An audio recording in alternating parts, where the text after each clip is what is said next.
Fala galera, tudo bem com vocês? Eu sou o professor Larry Vidica.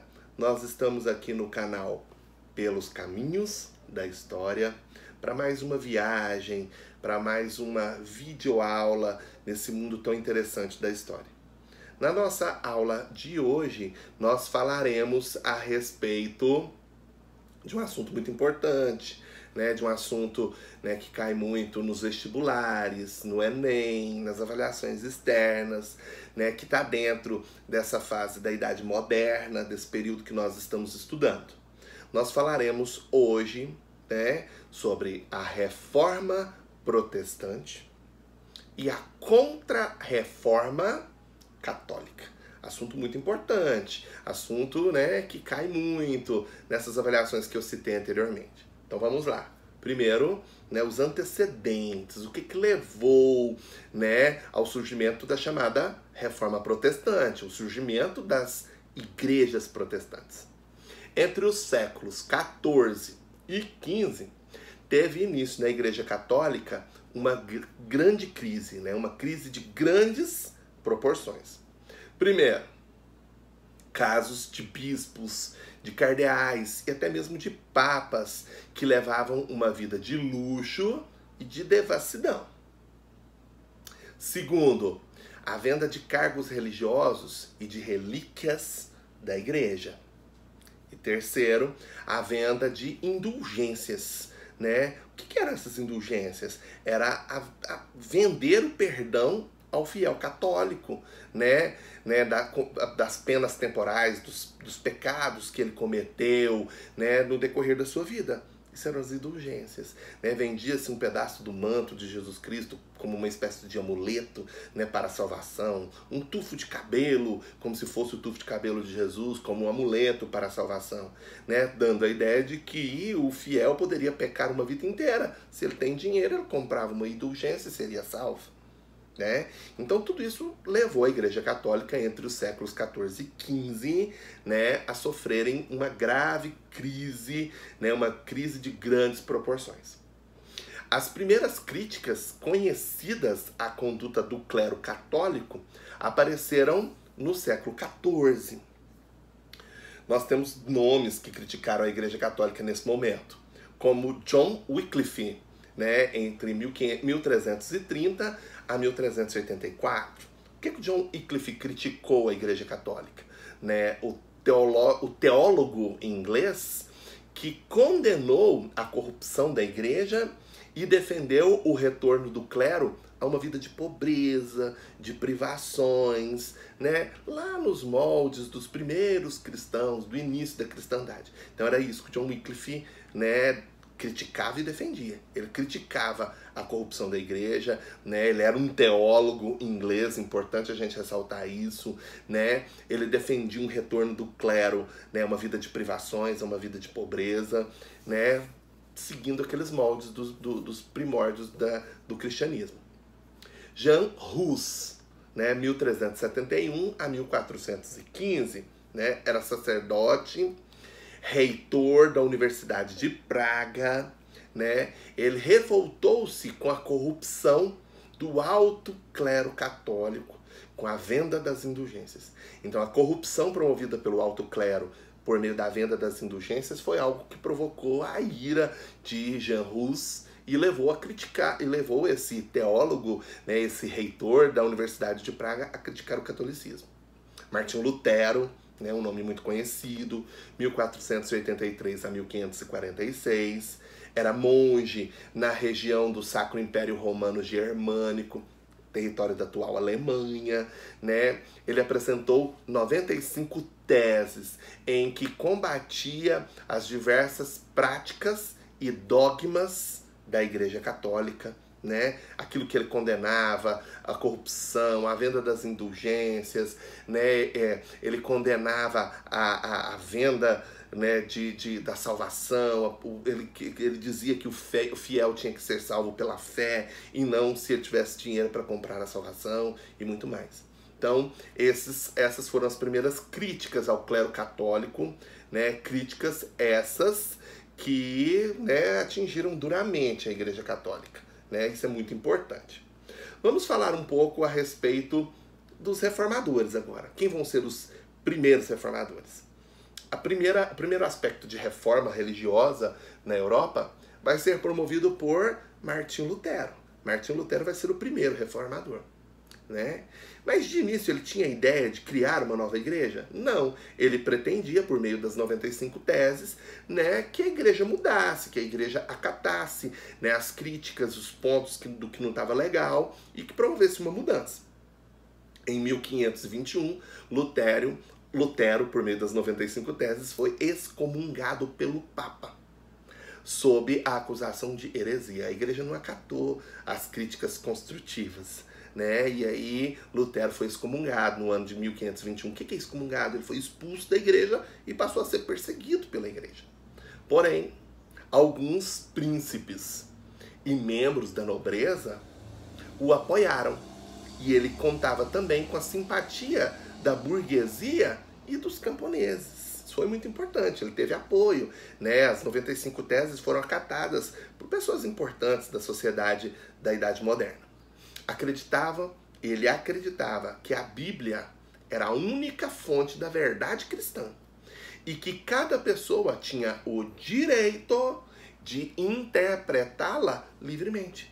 Nesse momento, as interpretações da Bíblia eram promovidas por meio de um clérigo, né? Ele lia a Bíblia, afinal, os clérigos, né, sabiam ler em latim, a Bíblia era escrita apenas em latim, não eram todas as pessoas, aliás, a grande maioria das pessoas não conheciam, não sabiam ler em latim, então não liam a Bíblia e não interpretavam a sua maneira. Eles tinham uma interpretação bíblica realizada por outra pessoa, por um membro da Igreja Católica, por um clérigo católico. Lutero defendia que isso estava errado, né? Que a Bíblia era a única fonte da verdade cristã e, portanto, todas as pessoas tinham o direito de interpretá-la à sua maneira. Em 1530, Lutero divulgou os maiores princípios, os mais importantes princípios da chamada doutrina luterana, da igreja luterana, a igreja que vai ser fundada por Lutero. Então, quais eram esses princípios? Salvação pela fé, presença da verdade somente na Bíblia, a extinção do clero regular, ou seja, das ordens religiosas, esse era o clero regular, a livre interpretação da Bíblia sem a necessidade de pregadores, padres e outros intermediários, né, para promover a interpretação da Bíblia. A eliminação de tradições rituais nos cultos religiosos. O fim do celibato, a proibição do casamento de padres, por exemplo, né? A proibição do uso das imagens nas igrejas, né? O uso do alemão nos cultos religiosos. Os cultos da Igreja Católica eram todos proferidos em latim. O padre ficava de costas para os fiéis na igreja. E a missa era toda rezada em latim. Adiantava do quê? O fiel não entendia o latim. Eles não dominavam essa língua. Assim como eles não sabiam ler a Bíblia, eles não entendiam a maior parte da pregação religiosa da missa nesse momento. Então, a Igreja Luterana, os cultos religiosos vão ser proferidos no alemão, na língua, né, falada pela maior parte das pessoas do Sacro Império Romano Germânico, que é o território da Alemanha da atualidade, né?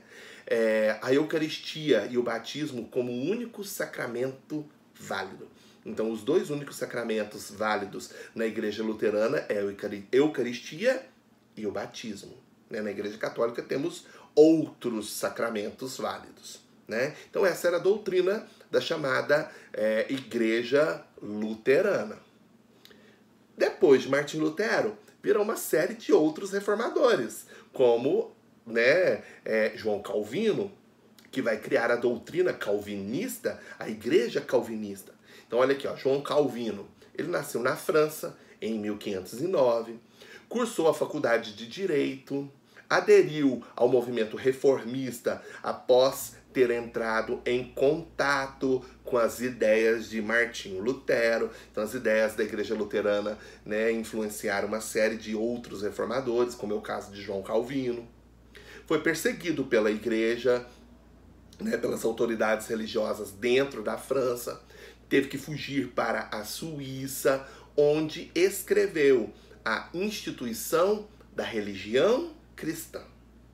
Principais pontos da doutrina calvinista, né, da igreja calvinista de João Calvino, que não era calvo, tá? Ele não tem esse nome, João Calvino, porque ele era calvo, porque ele era careca.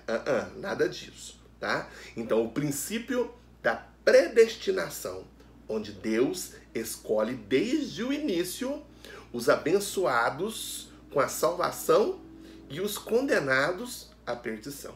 Então, segundo a doutrina calvinista, desde o nascimento, o salvo por Deus já é marcado com uma estrela na testa, vamos dizer assim, né? Quem vai ser salvo, né, já é predestinado à salvação. Quem vai ser condenado já é predestinado, né, a ser condenado, a viver no inferno para todo sempre, né?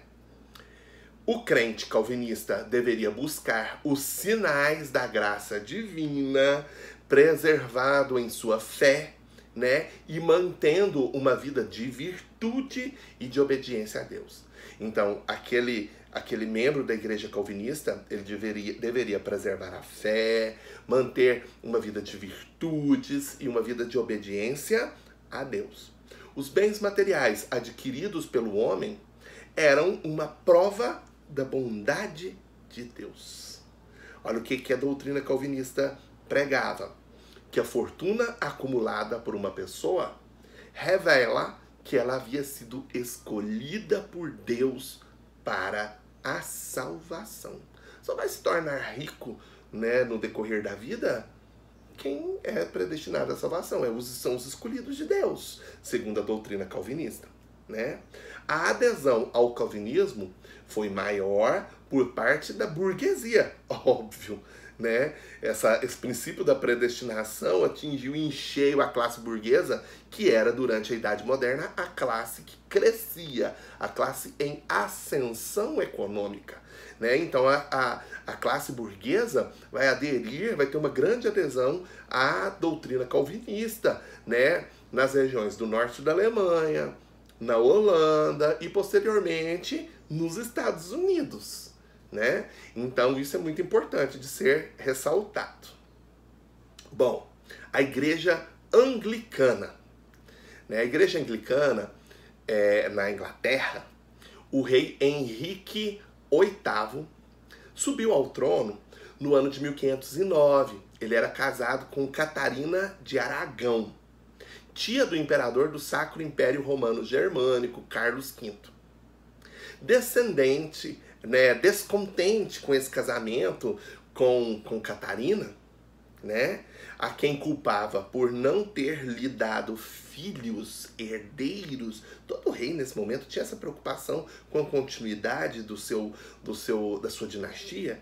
Então, né, ele e Catarina não tiveram filhos, então ele culpava a esposa por isso, né, o que deixou ele muito descontente com o casamento com a Catarina de Aragão, né?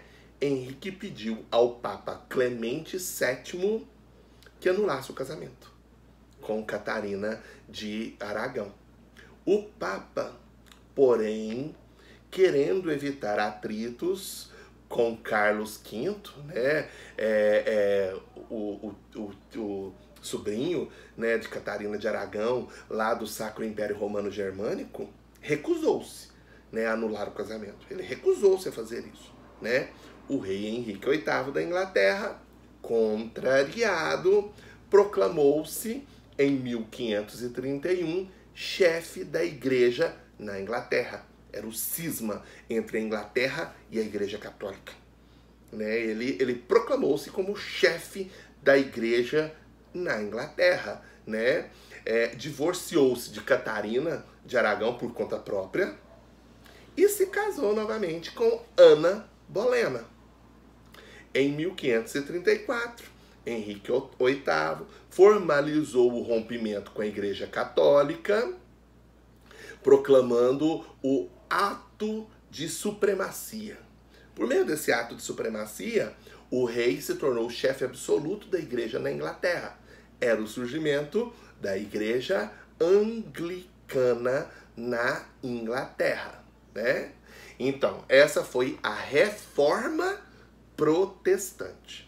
Em uma próxima aula, nós falaremos a respeito da Contra-Reforma Católica. né? Óbvio, a Igreja Católica vai tomar uma atitude com relação, né, a esses reformadores, essas novas igrejas cristãs que surgiam por todo o continente europeu. Óbvio que a Igreja Católica vai fazer algo para conter, né, a saída dos fiéis da Igreja Católica para essas igrejas protestantes, chamadas protestantes. Mas isso é assunto para uma próxima aula. Um grande abraço, um grande beijo, até a próxima. Antes de encerrar, né, inscrevam-se no nosso canal, apertem esse botãozinho que está aí embaixo, inscrever-se. Apertem o sininho de notificação, curtam os nossos vídeos, comentem. É tudo feito com muito amor e carinho, pensando em vocês, ok? Um grande abraço, um grande beijo e até a próxima.